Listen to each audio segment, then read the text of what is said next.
이 귀한 단에 세워주신 우리 박영호 회장님을 중심으로 한 임원들과 우리 전국 장로회 장로님들에게 진심으로 감사를 드립니다. 인간적으로 말해서 아까 우리 교회 누리무리 찬양단이 너무 잘하지 않습니까? 정말 아까 앙콜까지 하는데 저는 여태까지 예배 드리면서 앙콜 나오는 건 처음 봤습니다. 우리 교회에서도 이 누리무리 찬양단에 들어오려고 하면 경쟁이 아주 치열합니다. 일단 눈 감고도 기타를 잘 쳐야 되고요. 그래야겠죠. 그 다음에 이제 찬양을 잘 하셔야 되고, 그 다음에 또 하나 조건이 있는데, 그거는 여러분들이 아까 보셨으니까 알으리라고 생각합니다. 여러분 다시 한번 격려 박수 해주시면 이따 제가 설교 끝나고 다시 한번 모시도록 하겠습니다. 네, 감사합니다. 그 사람을 둘로 나누면 남자와 여자로 나누는데요, 셋으로 나누면은 누가 그래요? 제가 그런 건 아니고요, 남자, 여자 그리고 아줌마 그렇게 나눈다 그래요. 여자하고 아줌마가 어떻게 다른지는 잘 모르겠습니다. 여러분들 상상에 맡기겠습니다.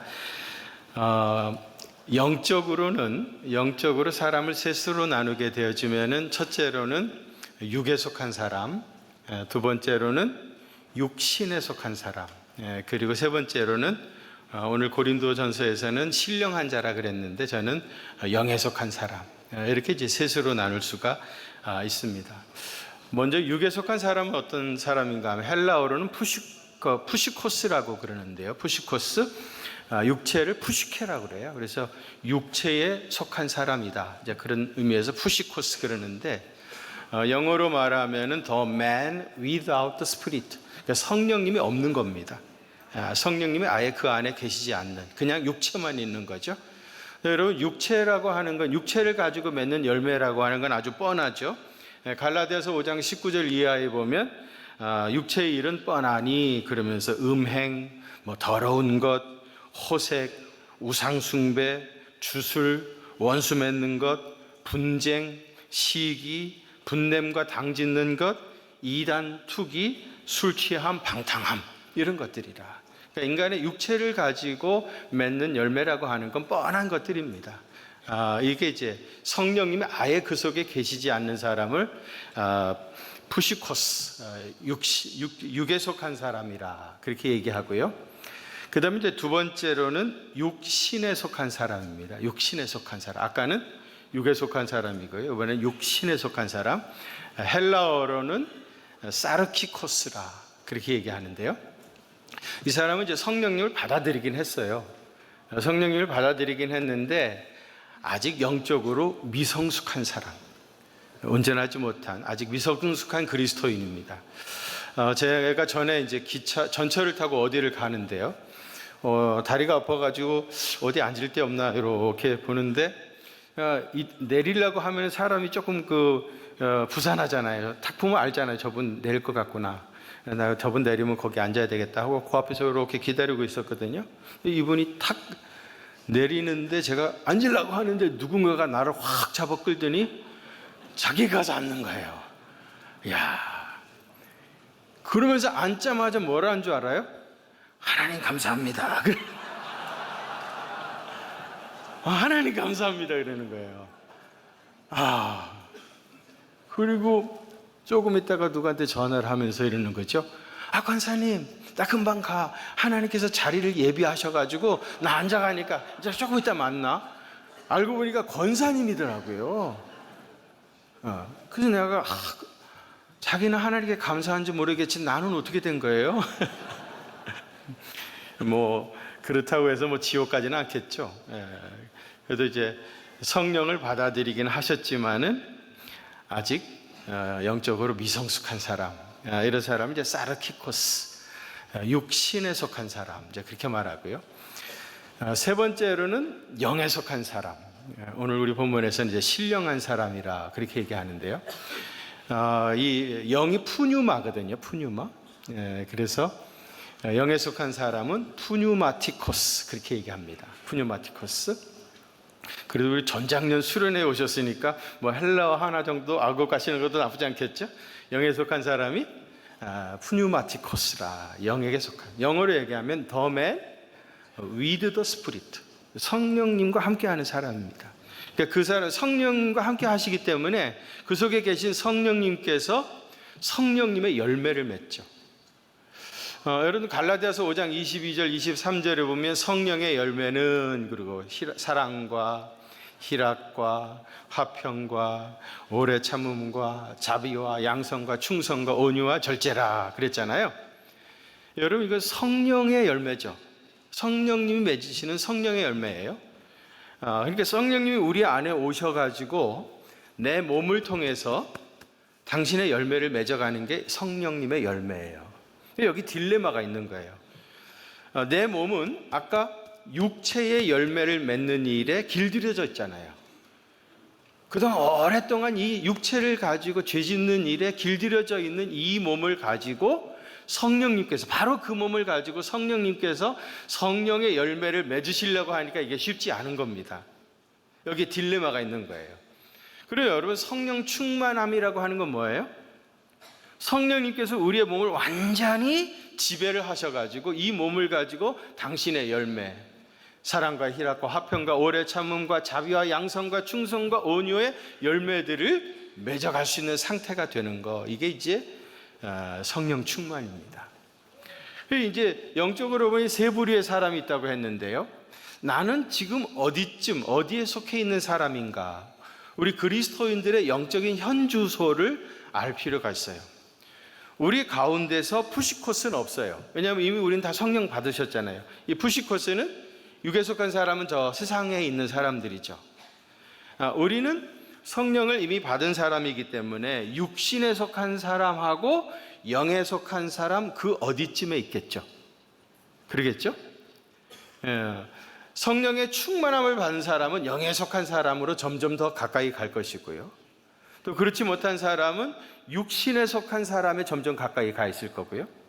또 어떤 경우는 방향이 굉장히 중요합니다. 어떤 사람은 신앙생활 열심히 하고 믿음의 진보가 이루어져 가지고 육신에 속한 사람에서 계속해서 영에 속한 사람으로 향하여 막 가고 있는 사람이 있는가 하면, 반대로 믿음이 퇴보를 하게 되어지면은 영에 속한 사람 쪽에서 그 육신에 속한 사람 쪽으로 가고 있는 사람도 있을 수 있어요.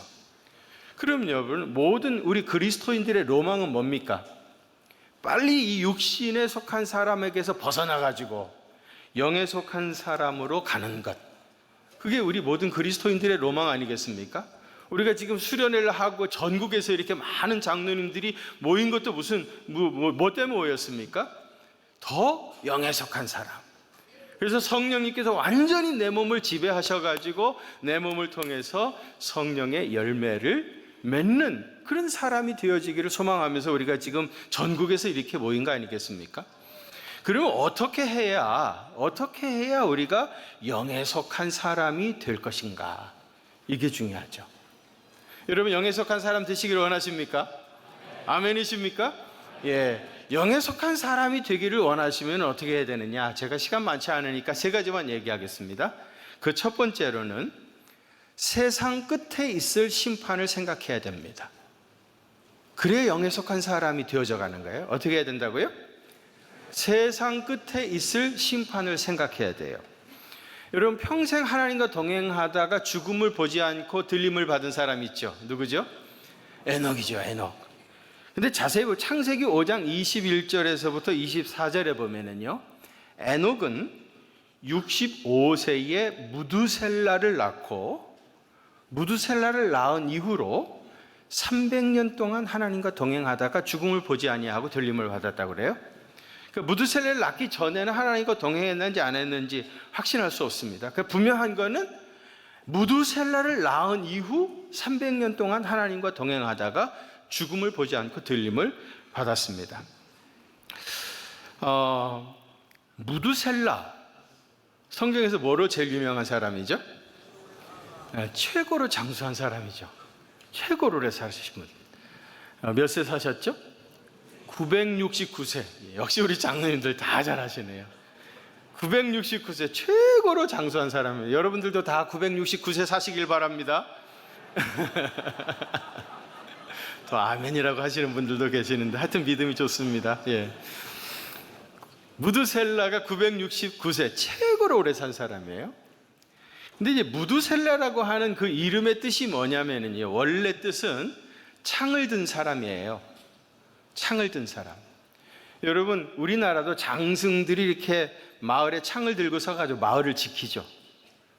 무두셀라는 장승처럼 그 마을을 지키는 사람이었어요. 그래가지고 이 무두셀라라고 하는 이름의 뜻은 뭐냐면, 그가 죽으면 세상에 심판이 온다, 그런 뜻입니다. 에녹이 아들을 낳고 이름을 무두셀라라고 지은 거예요. 그 뜻은 뭐라고요? 그가 죽으면 세상에 심판이 온다, 그렇게 이름을 붙였어요. 그것도 보통 이름은 아니죠. 분명히 무슨 의미가 있는 이름 아니겠어요? 그러면 여러분, 성경에 보면은요, 창세기 5장 25절에 무두셀라가 187세에 라멕을 낳아요. 187세에 라멕을 낳고, 라멕은 182세에 노아를 낳습니다. 그러니까 노아 할아버지가 누구예요? 무두셀라거든요. 그러면은 노아가 태어날 때 할아버지 무두셀라는 몇 살이었을까요? 아까 187세에 라멕을 낳았고 182세에 노아를 낳았다고 하니까 187 더하기 182 하면 몇이죠? 예? 369세였어요. 여러분, 이거 잠깐만 기억하고 계십시오. 369살. 그러니까 무두셀라가 369세였을 때 손자 노아가 태어난 겁니다. 근데 여러분, 노아의 홍수가 언제 시작되어지죠? 창세기 7장 11절에 보면은요, 노아 600세 되던 해, 그 해 2월 17일 날 홍수가 납니다. 아까 노아가 태어날 때 그의 할아버지 나이가 몇 살이라고 했죠? 369살이라고 했죠. 369살, 그죠? 근데 손자 노아가 600살 됐어요. 그러면 무두셀라가 몇 살이 된 거죠? 969세. 무두셀라가 몇 살 죽었다고 그랬죠? 969세에 죽었어요. 정확하죠.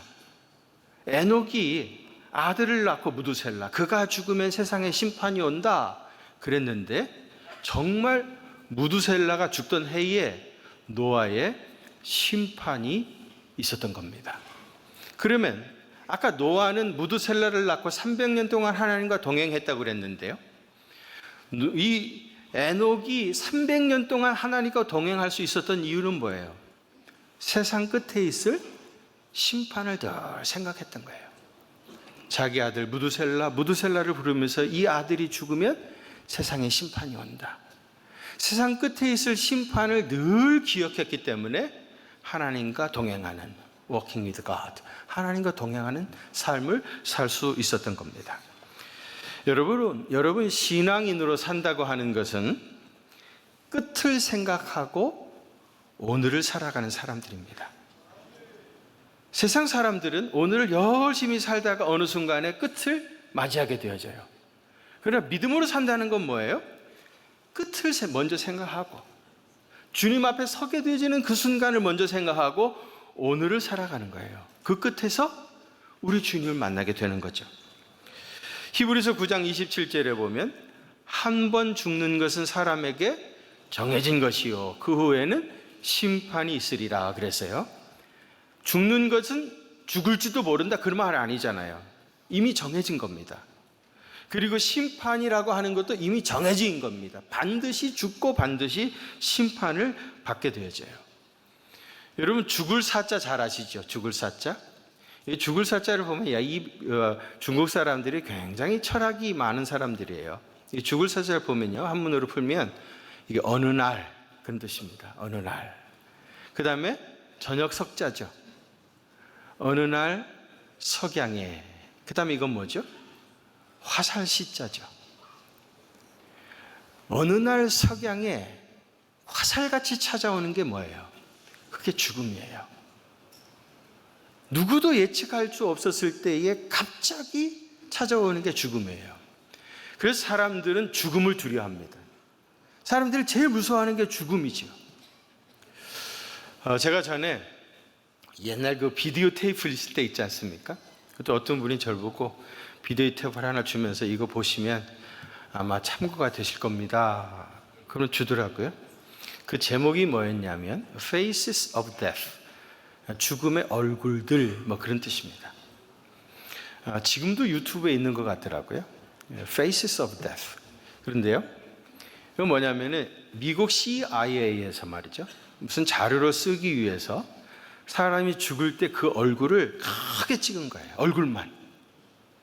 다양하게 지금도 이제 예를 들면 교도소 같은 데에서 사형수들을 집행할 때 그때 이제 그 얼굴을 찍는데 뭐 여러 가지로 그 사형을 집행하더라고요.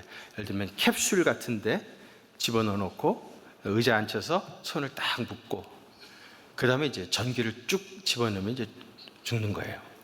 그때 이제 전기를 넣기 직전에 그 사람의 얼굴을 크게 찍은 거예요. 이미 전기가 오기 이전에 정말 죽음의 공포로 얼굴이 완전 시체같이 되어버려요. 흑갈색으로. 그 두려움, 공포라고 하는 건 이루 말할 수가 없습니다. 또 어떤 경우에는 이제 가스로 그렇게 해서 이제 사형을 집행하는 경우도 있고요. 어느 나라에서는 지금도 진짜로 그 목을 이렇게 쳐가지고, 절두라고 그러죠. 이렇게 목을 딱 쳐가지고 사형을 집행하는 그런 나라도 있고요. 그런 얼굴들 다 찍었습니다. 그 다음에 이제 미르이 종교에서 말이죠, 그 사람을 제물로 삼아가지고 제사를 드릴 때 제물로 드리기 직전에 그 사람의 얼굴을 크게 찍은 겁니다. 뿐만 아니라 동물들도 말이죠. 여러분 그런 소리 들어보면 거기에 나오는 건데, 중국 사람들은 살아있는 원숭이 이렇게 붙잡아다가 머리를 쳐가지고 거기서 이렇게 골을 빼먹는다는 소리 들었죠. 제가 너무 좀 무서운 소리를 하나요? 갑자기 표정 이상해지셨는데, 그 원숭이를 끌고 나오면 얘가 알아요, 본능적으로. 그래가지고 이런 케이지 같은 데 넣고 이걸 쳐가지고 골을 빼먹는데, 이 원숭이의 표정, 이 죽음을 직감한 원숭이의 표정이 얼마나 두려움에 사로잡혀 있는지. 사람이나 동물이나 할 것 없이 죽음 앞에 섰을 때 얼마나 두려워하는가 하는 걸 제가 그걸 통해서 봤는데요. 그리고 얼마 있다가 성경을 묵상하다가 스데반이 순교를 당했던 그 장면을 묵상하게 됐어요. 여러분, 스데반이 순교를 당할 때 그 얼굴이 어떻게 됐다고 그랬죠? 천사같이 빛났다고 그래요. 죽음의 공포 앞에서 사람들은 완전히 사색이 되어지는데 스데반은 천사같이 그 얼굴이 환했던 거예요. 스데반이 죽으면서 그 얼굴이 천사같이 빛난 것을 보고 누가 제일 놀랐는가 하면은 그 일의 증인이었던 청년 사울이었습니다. 청년 사울이 사람 죽이는 일에도 많이 관여를 했고 사람 죽어가는 것도 많이 봤는데, 도대체 이 스데반이라는 사람이 믿는 예수님, 저 사람 속에 있는 예수라는 분은 어떤 분이길래 이 죽음 앞에서 저 얼굴이 천사같이 빛날 수 있었는가? 이 청년 사울은 그 숙제를 풀 수가 없었습니다. 도대체 저 스데반의 속에 계시는 예수라는 분은 누구시길래 죽음 앞에서도 조금도 두려워하지 아니하고 그 얼굴이 천사같이 빛났는가? 그 풀지 못할 숙제를 가지고 고민하고 있던 중에 다메섹 도상에서 예수님을 만난 거예요. 예수님 한마디 하시죠. 사울아, 나는 네가 핍박하는 예수라. 그동안 오랫동안 도대체 스데반의 속에 계신 예수라는 분이 어떤 분이신가 고민하고 있었는데 그 예수님이 직접 찾아오셨던 거예요. 네가 핍박하는 예수라 하는 그 말씀 한마디에 사울은 고꾸라지고 하나님의 사람으로 회복되어졌던 겁니다. 여러분, 스데반이 그 죽음을 앞에 두고 조금도 두려워하지 않을 수 있었던 이유가 뭐예요? 세상 끝에 있을 심판을 생각했기 때문입니다. 세상 끝에 있을 심판을 기억해야 죽음을 두려워하지 않고 영에 속한 사람이 될 수가 있습니다. 두 번째로는요, 예수님 이야기로 성경을 읽어야 됩니다. 어떻게 해야 된다고요? 예수님 이야기로 성경을 읽으셔야 돼요. 이번에 우리 전작년 수련회의 주제가 뭡니까? 다시 말씀으로 돌아가자. 몹시 시기적절한 주제라고 생각합니다. 왜냐하면 결국은 말씀으로 돌아가서 말씀으로 풀어야 이 모든 문제들이 풀리워지기 때문입니다. 그런데 우리가 조금 더 깊이 생각해야 할 것은 말씀을 읽고 연구하되 반드시 성경은 예수님의 이야기로 읽고 해석하셔야 됩니다. 모든 성경은 성령의 감동으로 된 것이죠. 그래서 성경의 원저자는 누구시죠? 성령님입니다. 그리고 성경을 읽으면 성경의 원저자이신 성령님을 만나게 되어집니다. 그런데 성령님은 예수의 영이십니다. 그러니까 예수님의 이야기로 성경을 읽어야 예수의 영이신 성령으로 충만하게 되어지고요. 그래야 영에 속한 사람, 푸뉴마티코스가 될 수 있는 겁니다. 그러면 구체적으로 예수님 이야기로 성경을 읽는다고 하는 것이 무슨 뜻이냐? 그걸 제가 간단하게 몇 가지만 소개하겠습니다. 예수님의 이야기로 성경을 읽어야 그래야 예수의 영이신 성령님이 오시는데 그 말의 뜻이 뭐냐? 여러분 옛날 어렸을 때 우리 놀 거 하나도 없을 때 그때 그림자 놀이라는 거 좀 했었죠. 이렇게 해서 그림자를 만들고 저 그림자 모양을 보면은 저 원형이 뭘까? 이렇게 이제 추측을 해보고 그런 놀이를 했었습니다. 그림자는 평면으로 그것도 단색으로 되어 있기 때문에 원형을 정확하게 알아맞히기가 쉽지 않아요. 그렇지만은 한참 보고 있으면 저게 원형이 뭐겠다 이렇게 이제 우리가 추측해 볼 수 있죠. 성경에 나오는 율법은 그림자입니다. 그러면 원형은 뭘까요? 예수님의 십자가예요. 아멘이십니까?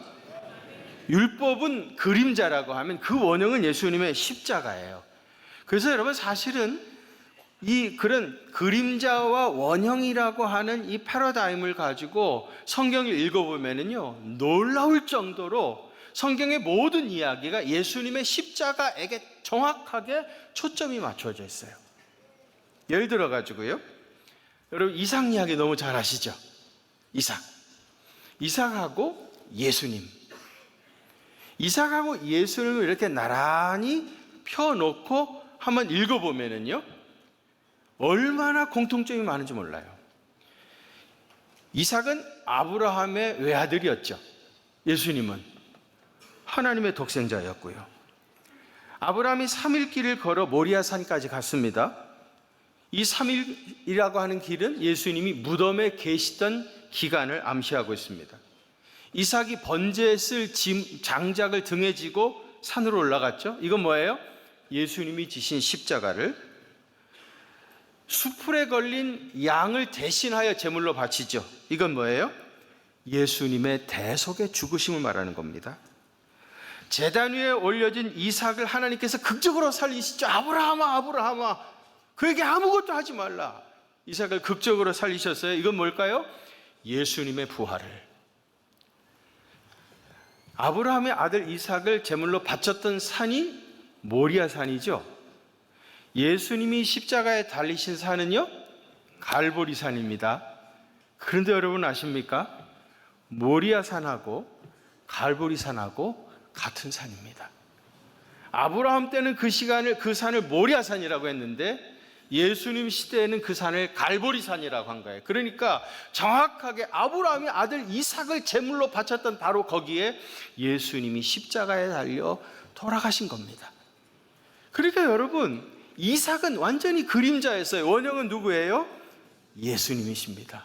아멘이십니까? 이렇게 읽는 게 성경을 예수님 이야기로 읽는 거예요. 재미있으세요? 한 가지 더 얘기해 볼까요? 예수님과 가장 닮은 꼴의 삶을 산 사람이 누구냐? 요셉입니다. 우리 장로님들 요셉 이야기 모르실 분 아무도 없죠? 요셉과 예수님. 여러분, 요셉은 은 20냥에 형제들에게 팔렸죠. 예수님은 가룟 유다에게 은 30에 팔렸습니다. 여기는 20인데 여기는 왜 30입니까? 물가가 많이 올라가지고 그래요. 세월이 얼마가 많이 흘렀습니까? 물가가 많이 올라가가지고 20인데 30이 된 겁니다. 요셉은 형제들에 의해서 이방인에게 팔렸어요. 예수님은 동족 유대인들에게 붙잡혀가지고 이방인 빌라도에게 넘겨졌습니다. 요셉은 30세에 총리가 됐습니다. 예수님은 30세에 공생애를 시작하셨습니다. 요셉은 보디발의 아내로부터 유혹을 물리쳤어요. 예수님은 마귀의 시험을 물리쳤습니다. 요셉은 노예로 팔려 종살이와 감옥 생활 끝에 뭐가 돼요? 총리가 됐습니다. 예수님은 마국간에 태어나서 종의 자리로 낮아지시고 십자가를 지시고 죽으시고 부활하심으로 만왕의 왕이 되셨어요. 요셉은 애굽의 총리가 되었는데 예수님은 만왕의 왕이 됐습니다. 요셉이 나중에 기근에 처했던 자기 형제들을 다 구원했죠. 예수님은요, 온 인류를 멸망에서 구원해내신 것입니다. 여러분, 구약 성경에 보면은요, 유난히 강조하고 있는 규례가 도피성 규례예요. 도피성은 왜 만들려고 그랬어요? 부지 중에 사람을 죽인 사람을 그 생명 보호하기 위해서 요단 동편에 셋, 요단 서편에 세 개, 6개를 만들려고 그러고 도망갈 수 있도록 길을 잘 닦아 놓으라고 그랬어요. 그럼 여러분, 그 오살한 사람이 돌아가서 자기 생명을 구하는 게 도피성인데, 그러면 도피성에 있다가 언제 나올 수 있느냐?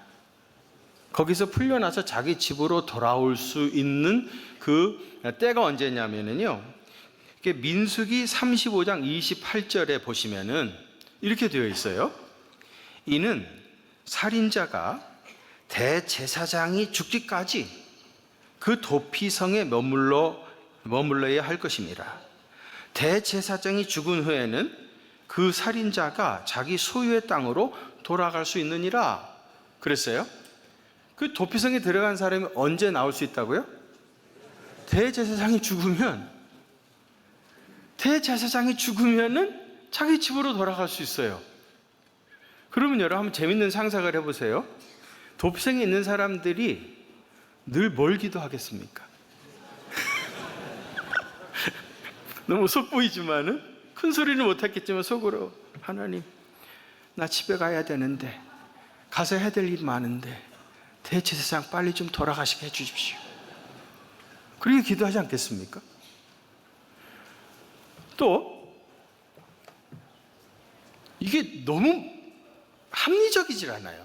예를 들어가지고요, 어떤 사람이 어제, 극단적인 예입니다, 어제 사람을 실수로 죽여가지고 도피성에 왔어요. 근데 그 다음날 감사하게도 대제사장이 돌아가셨네. 그 다음날, 그럼 이 사람은 하루 만에 나가는 거예요. 그렇죠? 누가 뭐라고 그러겠어요? 대제사장이 죽으면 자기 집으로 갈 수 있다고 했으니까. 어떤 사람은 대제사장이 안 돌아가셔. 목숨이 길어가지고 안 돌아가셔. 그래가지고 결국은 거기서 죽는 사람도 있겠죠. 이게 너무 불합리하지 않습니까, 여러분? 대제사장이 죽으면 자기 집으로 돌아갈 수 있다고 하는 이 규례가, 이 법이 너무 불합리하잖아요. 이게 정당한 법이 아닙니다. 그런데 왜 하나님께서 이 도피성의 규례를 그렇게 강조하시고, 그리고 거기서 해방되어지는 것은 대제사장이 죽으면, 그 대제사장이 누굽니까? 영원하시고도 참되신 대제사장 예수 그리스도, 우리 주님이 돌아가시면은 모든 죄에서 해방되어서 자기 집으로 갈 수 있는 거예요. 해방된 자유인이 되는 겁니다. 주님의 죽으심으로 말미암아 인류의 모든 죄가 다 사해진다고 하는 것을 이 도피성의 규례에서 말하고 있는 겁니다. 재미있어 하시는 것 같아가지고 한 가지만 더 해볼게요. 여러분, 구약에 제사 드리는 거 있잖아요. 제사 5대 제사 있지만 제사를 드리는 방식에 따라 가지고 불로 다 태워드리는 제사는 화제라고 그래요. 화제. 관제는 뭐냐면 제물 위에 포도주를 쭉 붓는 게 관제입니다. 그 다음에 요제라는 게 있어요. 요제는 뭐죠? 제물을 들고 흔드는 거예요. 흔들 요자. 제물을 들고 흔드는 겁니다. 요제. 그 다음에 거제라는 거 있어요. 거제는 뭐예요? 제물을 들고 쭉 들어 올려다 내리는 거예요. 거제.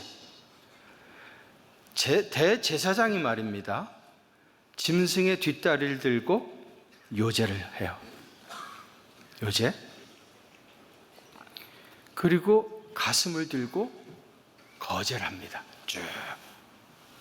그럼 한번 생각해 보세요. 뭘 하고 있는 거예요? 흔들었다가 쭉 들었다 올리면 뭐예요? 십자가의 성호를 그고 있는 거예요. 대제사장이 무수하게 제물을 들고 십자가, 복음의 핵심은 십자가라고 하는 걸 하고 있는 거예요. 저희 교회 장로님이 얼마 전에 저한테, 목사님 아주 싱싱한 유머입니다, 그러면서 하나 가르쳐 주셨어요. 그게 뭐냐면은 맹구 있잖아요. 맹구네 집에 불이 났답니다. 아버지가 당황해가지고 아들을 깨우면서, 야 맹구야 119가 몇 번이냐, 199가 몇 번이냐. 그러니까 맹구가, 아버님 이럴 때일수록 당황하시면 안 돼요. 제가 114에 전화해서 물어보겠어요. 거기 114죠? 우리 집에 불 났는데 119가 몇 번입니까? 119가 몇 번? 구약의 대제사장이요, 맹구 같은 짓을 하고 있는 거예요. 자기가 지금 십자가를 그리고 있잖아요. 매일같이. 제사의 핵심이 십자가라고 하는 걸 모르고 그냥 이것만 하고 있는, 흔들어대고 들었다 올렸다. 어쩌면 우리도 그렇게 신앙생활을 하고 있는 거 아닙니까? 여러분, 구약의 율법은 그림자라면 그 원형은 예수님의 십자가입니다. 그러니까 구약 성경을 읽으면서도 예수님의 이야기로 성경을 이렇게 읽어야 예수의 영이신 성령님께서 역사하시고요, 성령님이 역사하셔야 사람이 변해요. 그리고 교회는 부흥합니다. 여러분 한번 따라 하실래요? 예수님의 이야기로 성경을 읽어야 예수의 영이신 성령님이 임하시고, 성령님이 임하셔야 사람이 변하고 교회는 성장합니다. 아멘이십니까? 마지막 세 번째로는요, 예수님의 인도하심과 보호하심을 전적으로 신뢰하셔야 됩니다. 신명기 11장 10절에서 12절 말씀 우리 한번 같이 봉독하실까요? 11장 10절 12절 같이 봉독합니다. 시작. 네가 들어가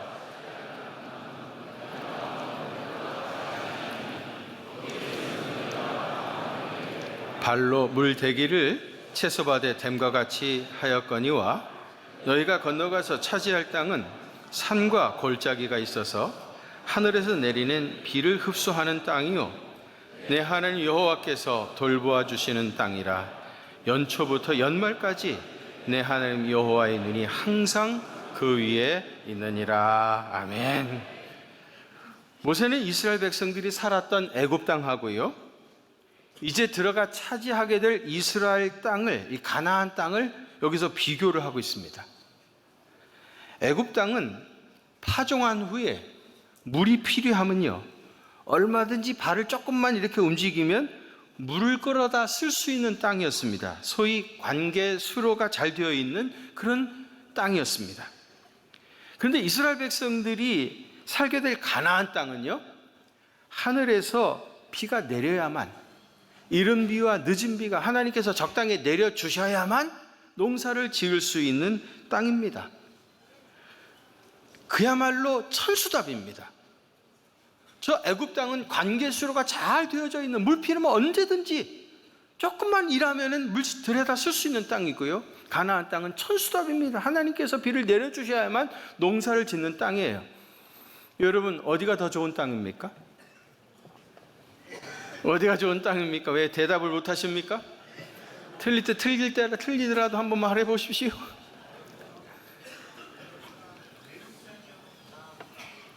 가나안 땅이 축복의 땅 아닙니까?